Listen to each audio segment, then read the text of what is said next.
Hey folks, Gavin Roth here with episode 29 of the Roth Revenue Podcast. This is the Influencers of Sponsorship Marketing series, and the focus of this episode is branded content. Now, the concept of branded content is hardly new. Brands like Nike and Red Bull have made it a cornerstone of their marketing plans for years. And perhaps unintentionally, they have led a subtle yet important pivot in the execution. More sponsors of branded content have bravely agreed to take a back seat, letting the story take center stage. And ultimately, that makes the content more authentic and consumable. That is exactly what Scotiabank did with Hockey 24, the beautifully crafted 90-minute documentary that celebrates hockey at every level and through a diverse range of voices across this country. I'm joined by two key executives associated with the film. Mike Tasevski, who is Vice President of Global Sponsorships at Scotiabank, and Hayes Steinberg, who is co-owner and Chief Creative Officer at The Mark, the agency that developed the film. We discussed the genesis of the project, the sell-in to Scotiabank, and the reason it was so important to the bank as an extension of their deep sponsorship of the NHL. Mike also shares more about his mandate in one of the top sponsorship jobs in the country. And we also discussed their respective journeys, their mentors, and their professional development advice. Hayes and Mike are two very intelligent people with super high EQ. They speak purposely, passionately, and eloquently. I hope you enjoy. And for more episodes of the Roth Revenue Podcast, follow me on LinkedIn, visit Spotify, SoundCloud, YouTube, or check out rothrevenue.com. Forward and let's roll. All right, thanks. All right. So 22 days ago, on June the 11th, while I was having my C-spine reinforced with rods and screws, Adweek published an article about a 90-minute documentary called Hockey 24. And the headline was, Scotiabank made a full-length hockey documentary that could be Canada's answer to The Last Dance. The opening paragraph read as follows. A feature-length documentary about Canadians' passion for hockey, much of it shot by the fans themselves over a single day, has become one of the biggest sports events in the country since live hockey came to a halt and the Stanley Cup playoffs were postponed due to the coronavirus outbreak. Now, I had the pleasure of watching the film when it made its premiere on Sportsnet on May 24th, and I loved every second of it. And I'm not just saying that because you two are on this. An absolutely beautiful piece of storytelling.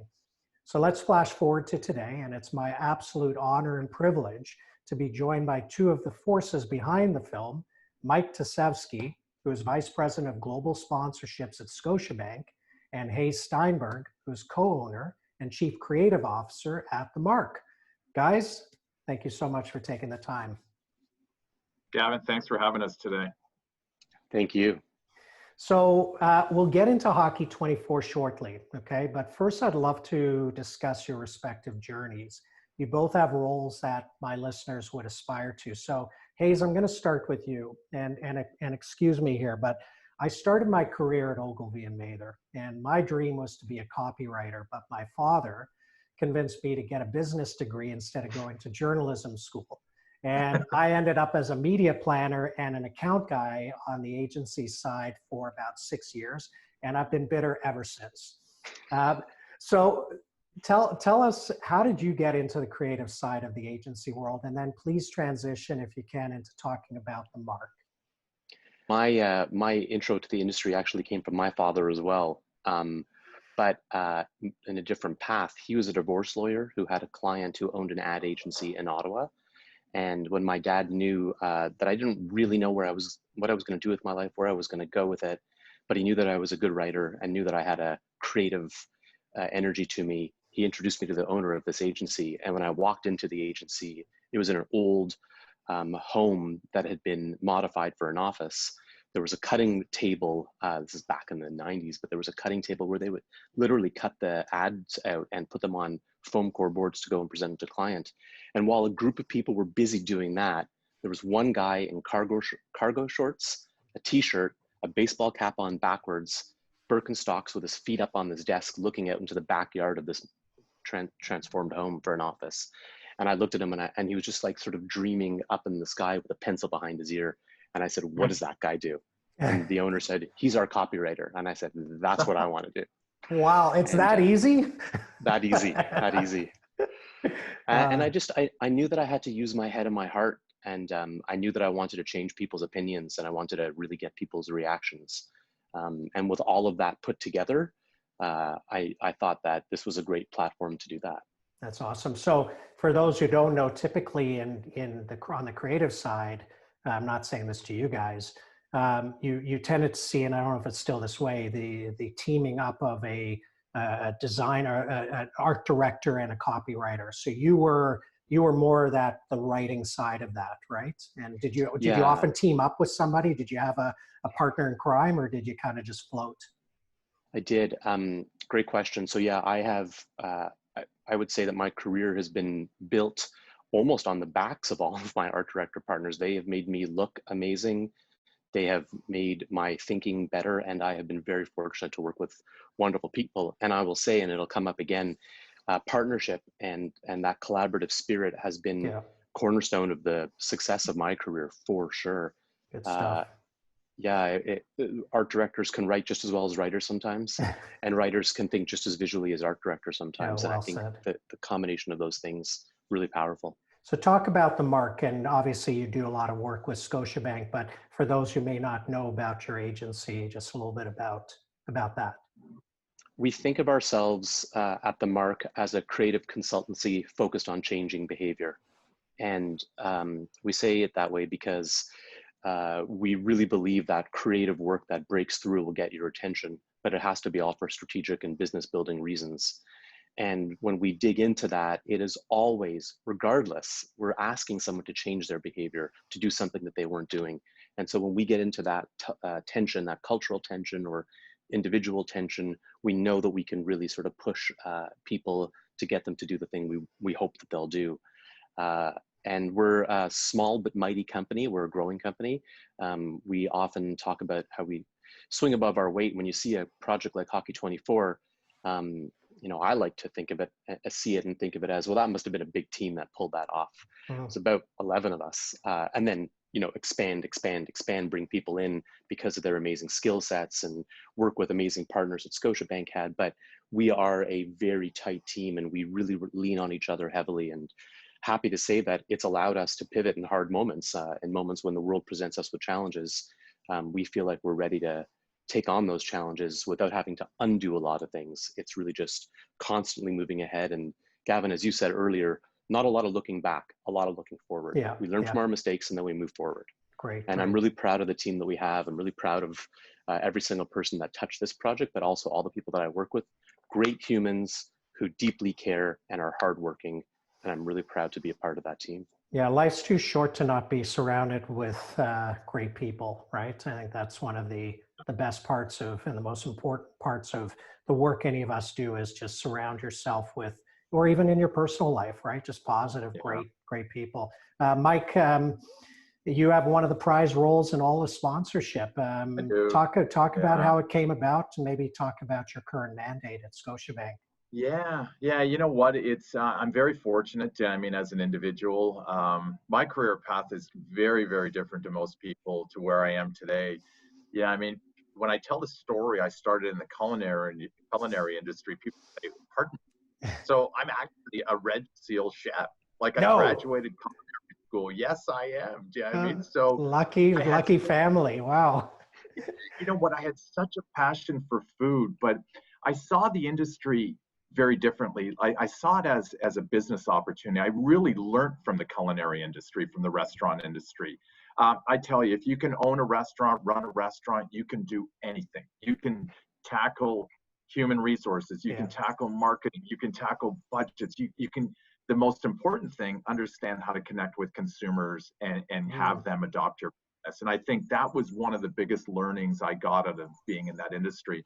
I stayed in it for a number of years. I was very fortunate. I worked with people such as Roger Berger in France. I worked with Melvin Pick, Peter Oliver. I opened Jump with Michael Bonaccini. No. So I touched. Did you know this, Hayes? None of this. This is great. Yeah, and I was well-kept secret. fortunate. Yeah, and I was so fortunate that I could touch and feel all these different things. I remember cooking for Paul Newman at Roy Thompson Hall. I hope it wasn't salad dressing. Yeah. Yeah. No, stole your secrets.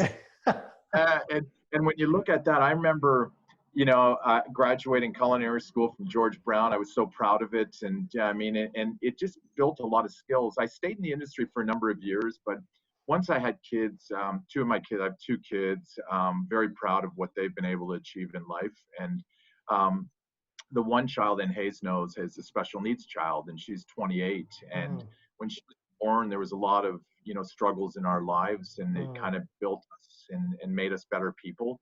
And I said to myself, I can't stay in an industry that continually takes me away from the family. So I made very, very demanding. Yes. Yeah. So, when I look back at what I did, I'm so proud of the changes I've made. And I moved out of the culinary industry more into sales and developing loyalty solutions. And, because what I've always said to someone, you can learn a skill set. Doesn't matter the education. You will always have the ability to learn. Yeah, and then I morphed into, a very unique career through MasterCard with over 10 years with MasterCard. I was very fortunate to work in New York for 3 years with MasterCard. I moved back 2 years.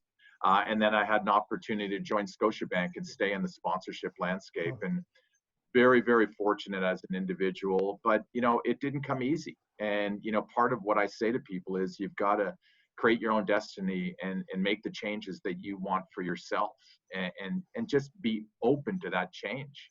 Yeah.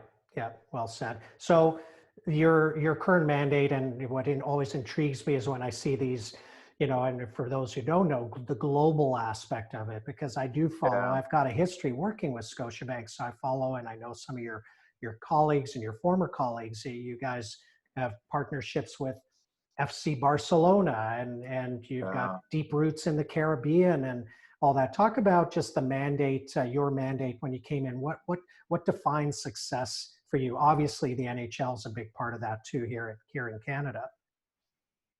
It is, and typically, moving into a large role of this sort, I've always taken on these challenges by listening and learning and understanding the environment first.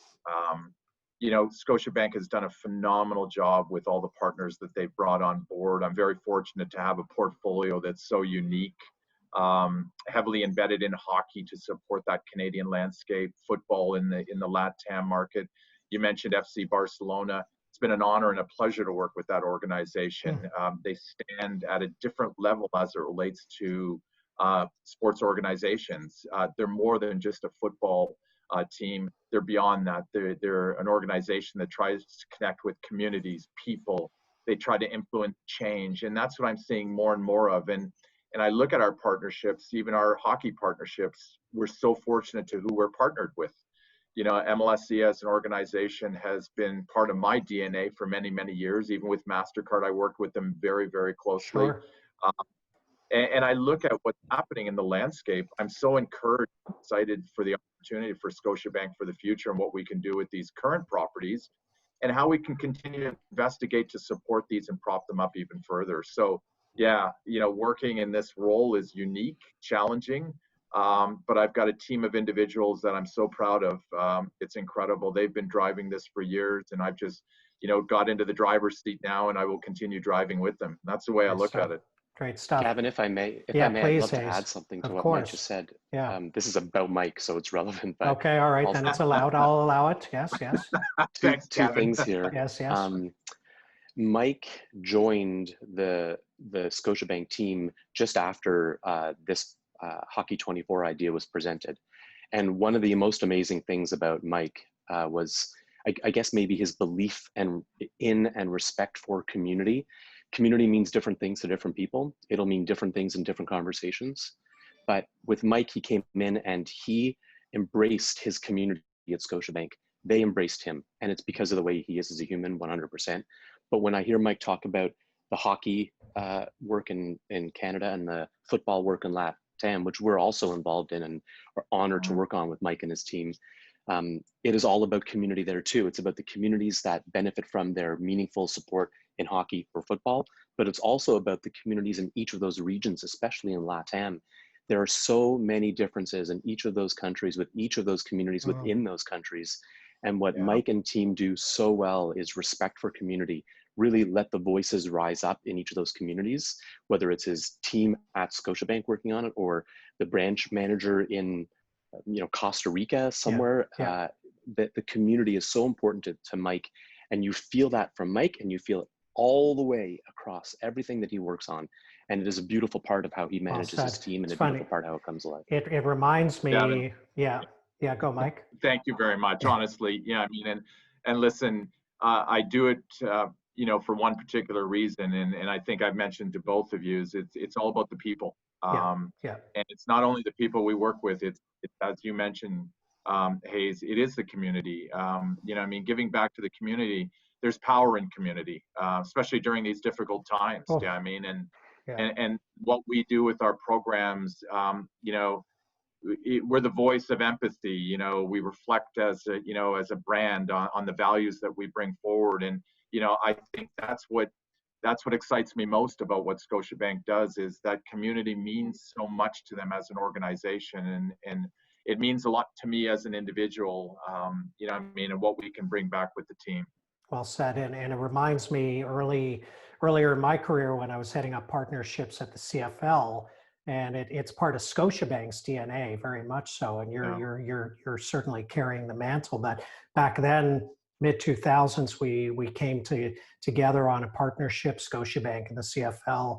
And what drove that really was this understanding of the importance of the league in the communities across the country. It's easy for us in Toronto to look at it through that lens, but if you go to Regina, you go to Winnipeg, you go to Calgary and even Montreal, you really feel the importance. And it was engaging those Scotiabank leaders in those communities and listening to them and allowing them to amplify it in ways that resonated in those communities. So that theme of community, I've seen that throughout, and you're right, it is so important. So really well said. Let's pivot to mentorship. It's been a theme in many of my episodes, and I've gotten away from it in the past 3, but I've been asked by some loyal listeners to bring it back, and ask and ye shall receive. And so Mike, I'll start with you. Any people who have inspired you up along the way? You know what? There's many people, and I've been fortunate to see so many of them. But it really starts from my mother. I look at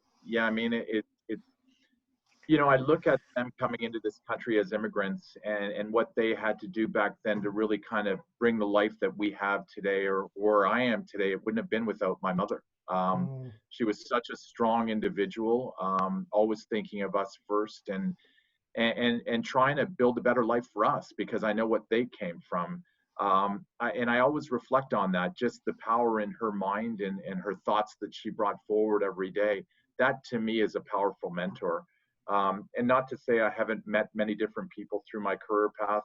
I've been very fortunate to touch many different people and hear their voices. And they still, I look for them still in the future. Even during my career now, I think having a mentor, someone you can talk to, someone that provides that different view of life in their current roles to better understand what makes them click, I think is so important.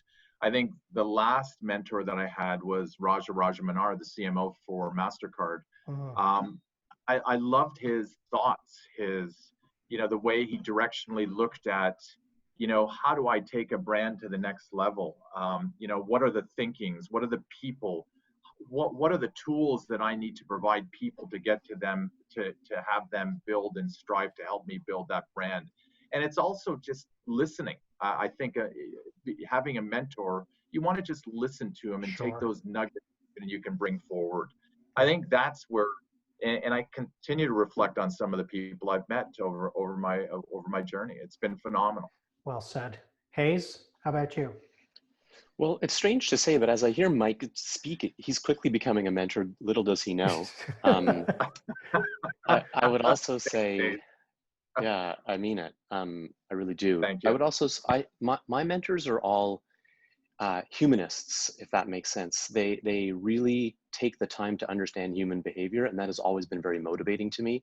I have specific names. I have my two best friends who I've grown up with since kindergarten, met the first day of kindergarten. We traded lunchboxes, we traded names. We insisted our parents called us by the other kid's name. I went home as Kenny.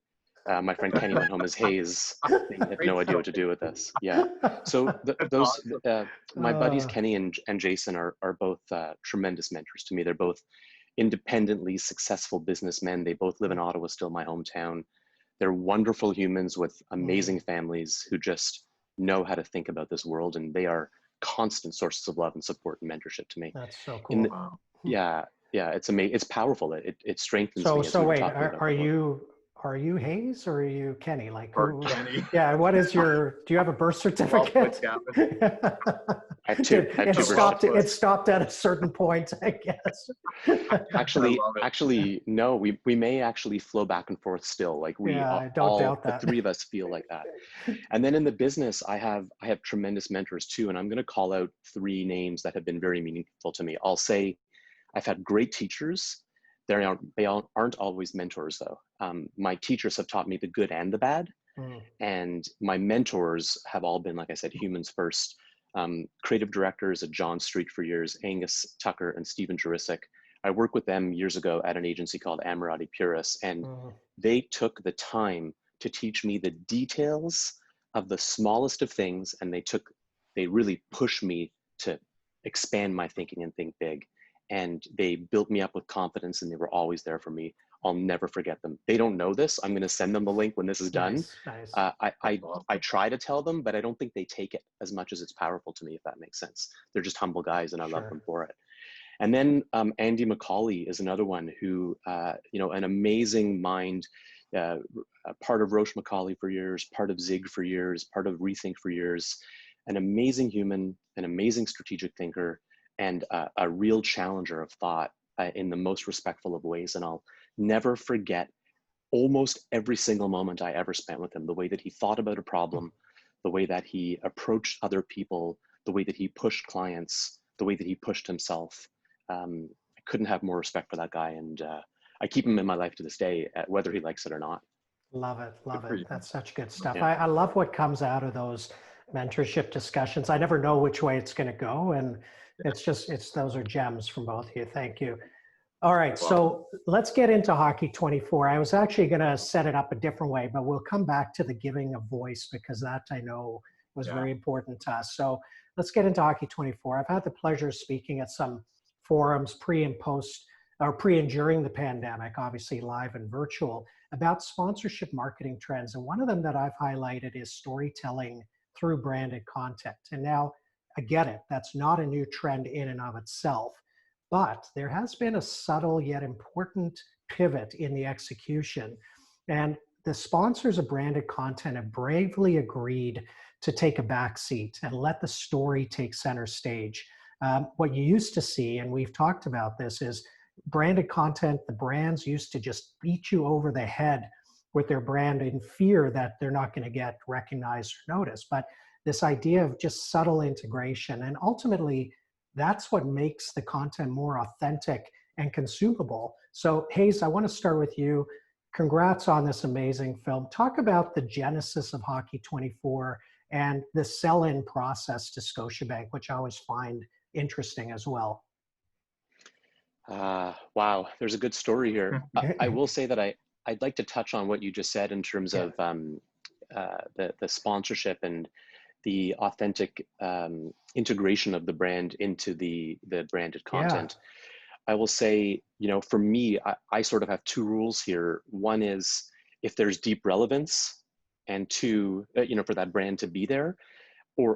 And I think the second one is, and this is really true in both are true in Scotia's case, but the second one especially, after years of being involved in the sport in meaningful ways at all levels, it was very easy for us as a partner with Scotiabank to tell this story the way that we did and not have to jam any extra branding into it. The branding is meaningfully and naturally there, authentically there.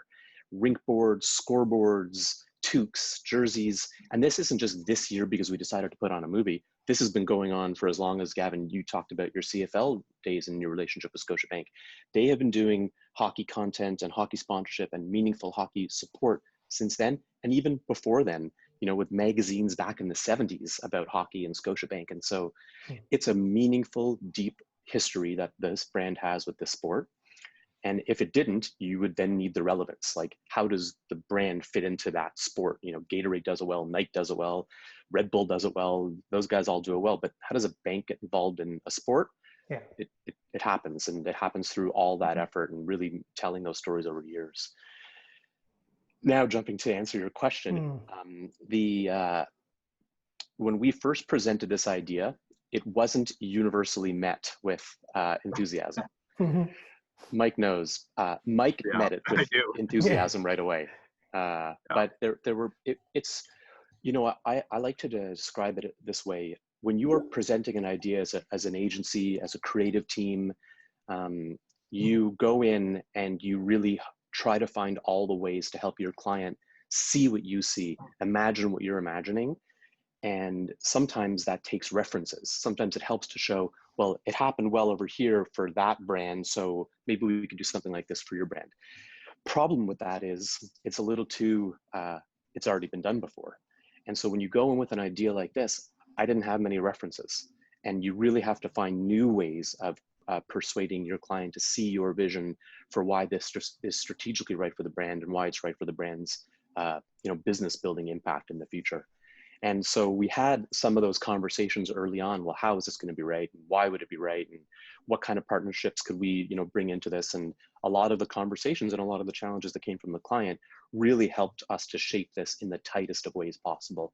And so while not everyone nodded their heads like this from the get-go, I think even a little bit of this helped us really tighten and strengthen our idea. And it got to a better place because of the partnership between us and Scotiabank. I will say, you know, Mike's, I think, do I call Clinton your boss? I think I call him your boss. Yeah, he is, yeah. Mike's boss, Clinton, the instant he saw it, went, we're doing this. That's and cool. We're doing this on one day. And he had no questions, just went right into it. That's a shout out to Clinton Braganza. Yeah, he's a great guy. I've known Clinton over the years. Mike, over to you. Why was this so important to Scotiabank? Just talk about your thoughts on the project and the importance of it, the why. Yeah, you know, I when I first joined, I sat in a boardroom. I don't know if Hayes, you were there, and we were talking about what we've done in hockey as a whole. And I think, like I said earlier, I've been fortunate to take on a portfolio that represents so much in Canada. And we've been able to connect with hockey fans throughout the years.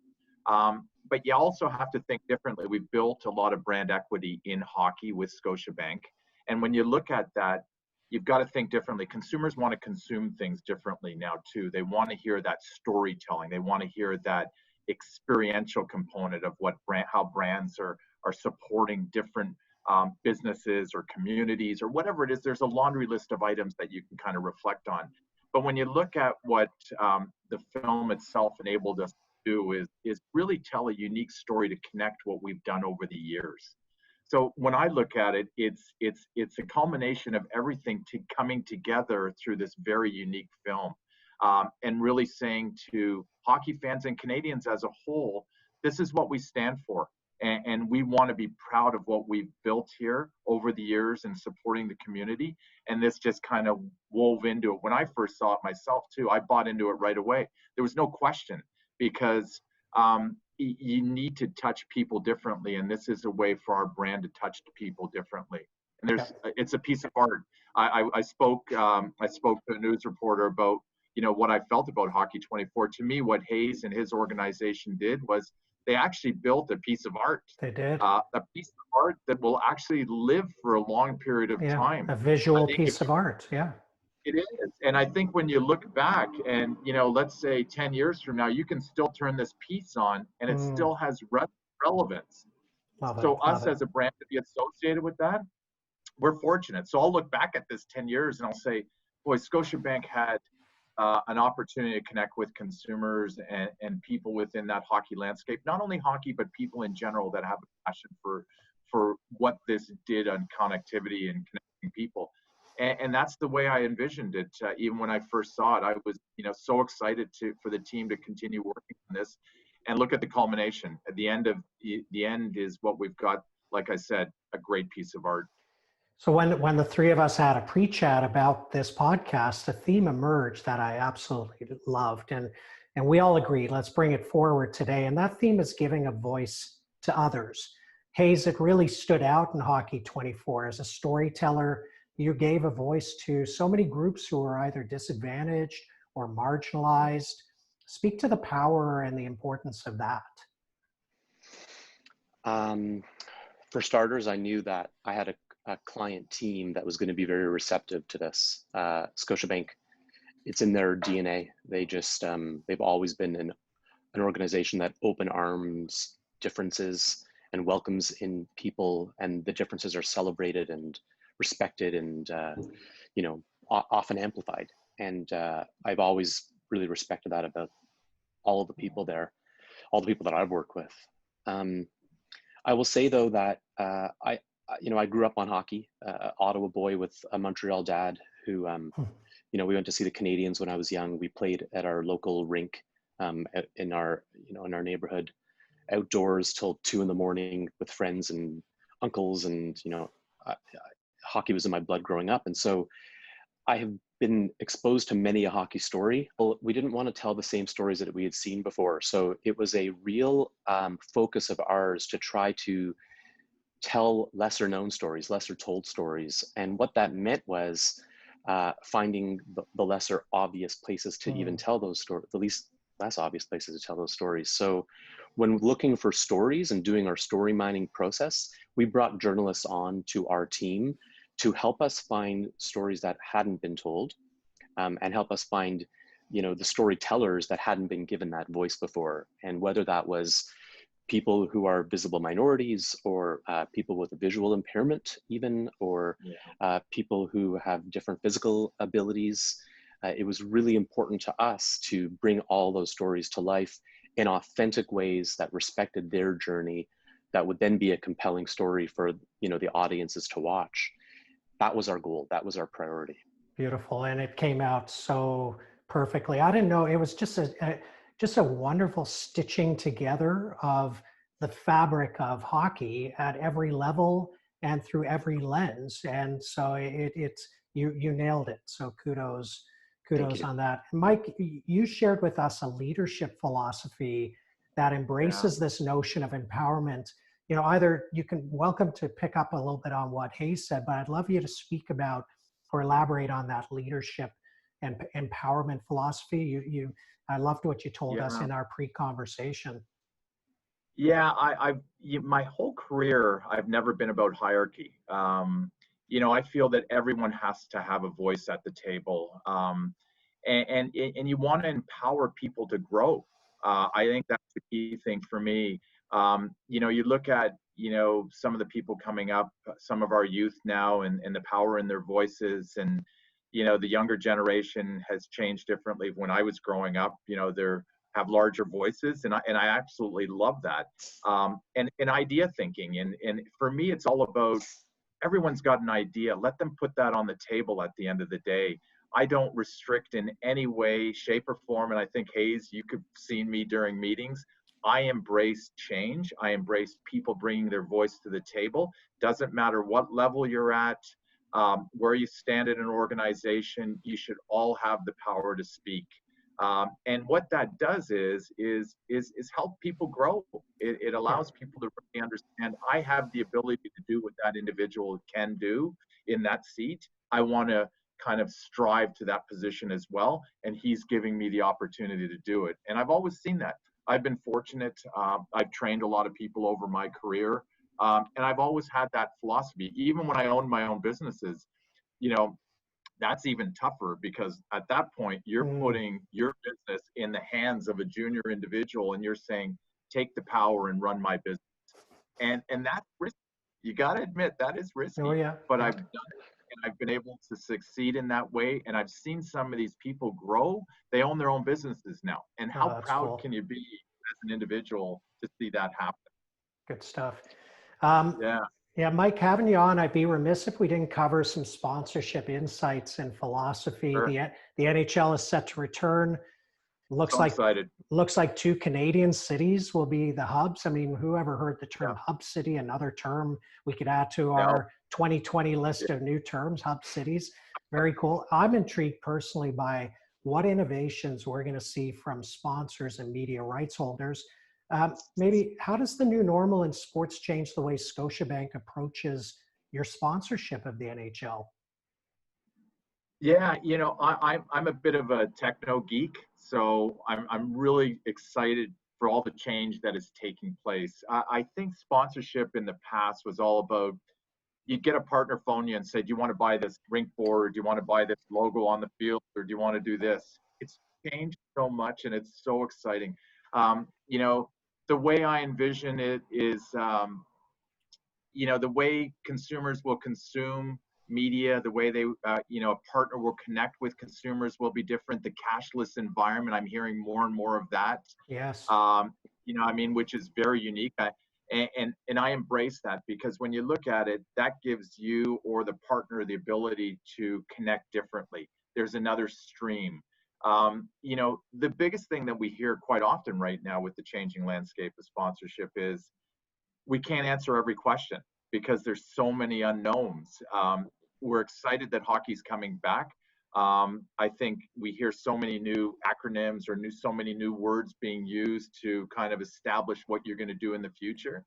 And that's interesting. And we look back and I'm saying what we set today will be the future.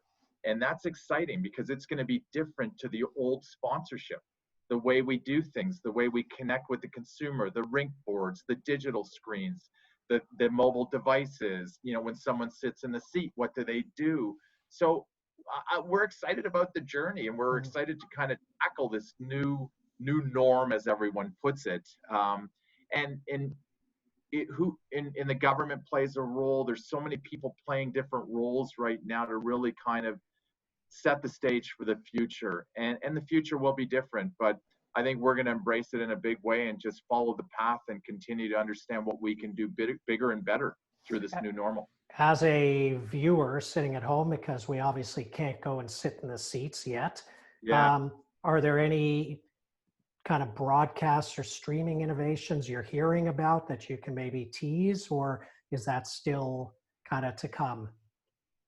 It's still to come, and I'll push the envelope, because I think we can challenge ourselves to be different now, and have that kind of be absolutely the new move forward. Why not try it? You've got the opportunity to do it, and we'll embrace it. We'll embrace those changes and investigate if it works for our business, and that's the most exciting part of what we're trying to do.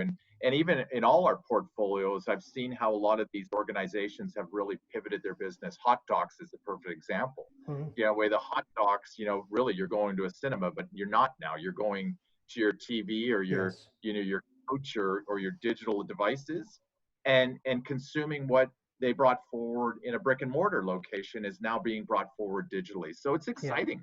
We're going to embrace it moving forward. Good stuff. Hayes, I please weigh in on that and say, for sure. I mean, as a creative, proud to be a creative and have a creative mind and use that on a daily basis. One thing I would say, whether it's the world of sponsorship or the world period, is right now is time for change. And I think if you're someone who understands how to use big ideas to change things, this is your moment.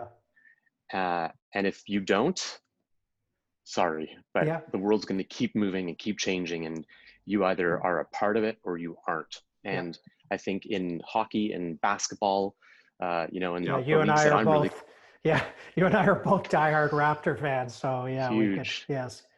There's lots of innovation coming, and I'm really excited for it. And I think there's lots of change coming in the world, and I'm really excited for that too. And I think this is the moment to use big ideas. Cool. And test them out, Hayes. Honestly, just be willing to test, because consumers are willing to adopt right now too, in this changing landscape. So that's the beauty of what we have in front of us moving forward.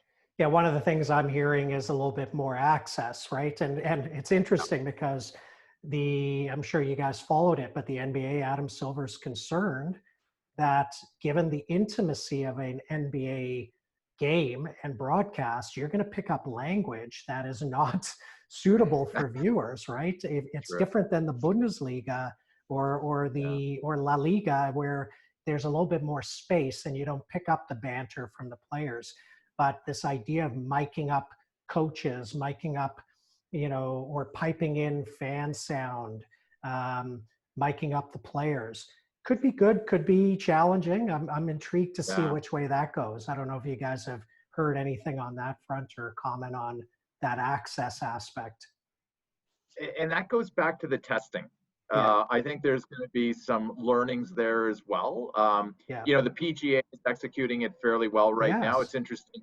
And I've always said, I did a lot of work with the PGA over my career. And I've always said, you've got to push the boundaries as it relates to the media being distributed to consumers, because they want to hear what Tiger's going to use as a club for a 150-yard drive. They want to hear the banter between the caddy. And I think all the leagues will have something similar. But I think they'll make it work in the end, because that's what consumers want. They want to hear that banter going on. Well, I don't know if you caught the 9-hole little charity thing before the Rocket Mortgage event, and it was Jason Day, Bubba Watson, Harold Varner, and Wesley Bryan, I think. And all they were talking about was, I think, the show Bigfoot or some documentary. Bigfoot. They were obsessed with that. This is what these multi-millionaire golf pros talk about, and it is. But what it is, Gavin, it's humanizing the individual. Correct. I think that's what it is. They're just like you and I and Hayes here. We watch our, Netflix. We watch our shows that we love, like Peaky Blinders. Like I've heard someone talking about Peaky Blinders, but that's what consumers want. They want the human part of that individual. They're certainly an athlete, a well-tuned athlete, but they want to hear their day-to-day life. Human beings. They really do. They're human beings. Yeah. On that topic too, I can say one of the most powerful moments, if you don't mind me dipping back into the Hockey 24 experience. Of course. Yeah. Once the film went live on the Hot Docs website, as Mike referenced earlier, I had the opportunity to be interviewed by one of the programmers at Hot Docs, and I was interviewed along with Cassie Campbell and Nicole Durand, who is the sledge hockey player in the film. Oh. And in the course of the interview, you saw the Nicole looking up to Cassie relationship change, and it was Cassie looking up to Nicole. Oh.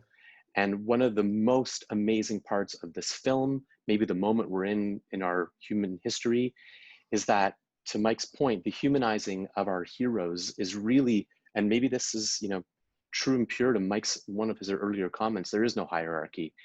In that call, there was no hierarchy between Cassie and Nicole. There was no difference. It actually really leveled the playing field. You saw Cassie being a human, and you saw Nicole being a hero. Yeah, well said. And Cassie's a special person, so I'm not surprised to hear that. All right, guys, let's wrap with professional development advice. This has been tremendous. Always a key part of my podcast is just words of wisdom for the listeners on, from a professional development standpoint. Hayes, I'll give it to you, and then Mike, I'll give you the last word. From a professional development perspective, community and relationships are key. We've talked a lot about this in this interview and this chat, and I say nothing happens without great relationships and great partnerships. Yeah. So don't burn bridges. Keep your bridges strong.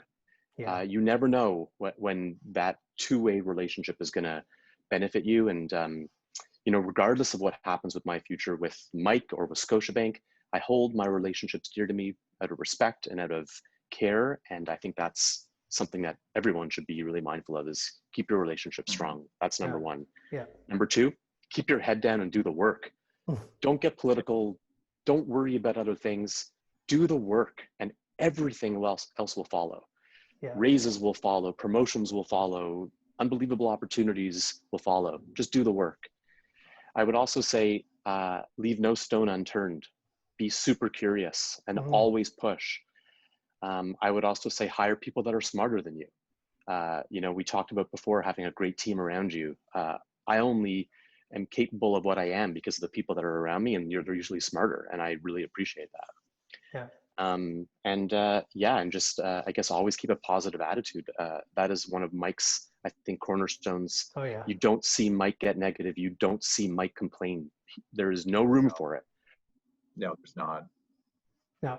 But, well, I don't know if he left anything for you, Mike, but Oh, he did. yeah, I mean, yeah, listen, yeah. hey, Please, last word to you.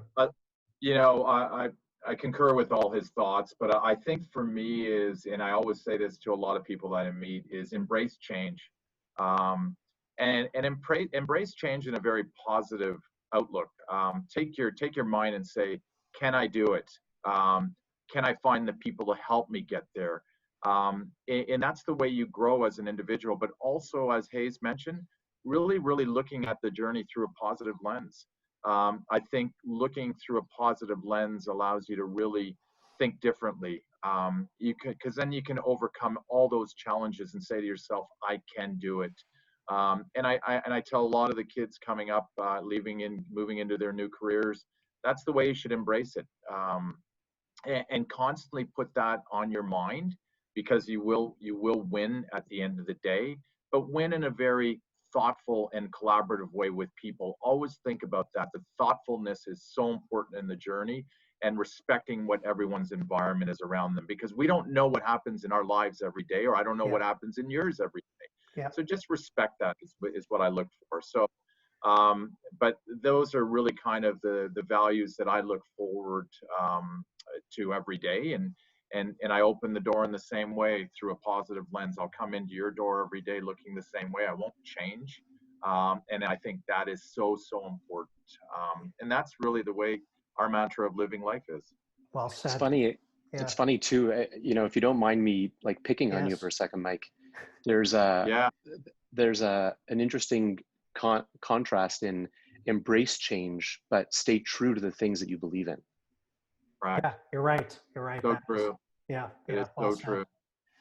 Gentlemen, I listen, really enjoyed the conversation. Thanks for the time. Thanks for the insights. And I want to wish you both a safe and healthy summer. Thank you. Thank you, Gavin. You too. Gavin, thanks for hosting us. Hey, it's a pleasure. As always.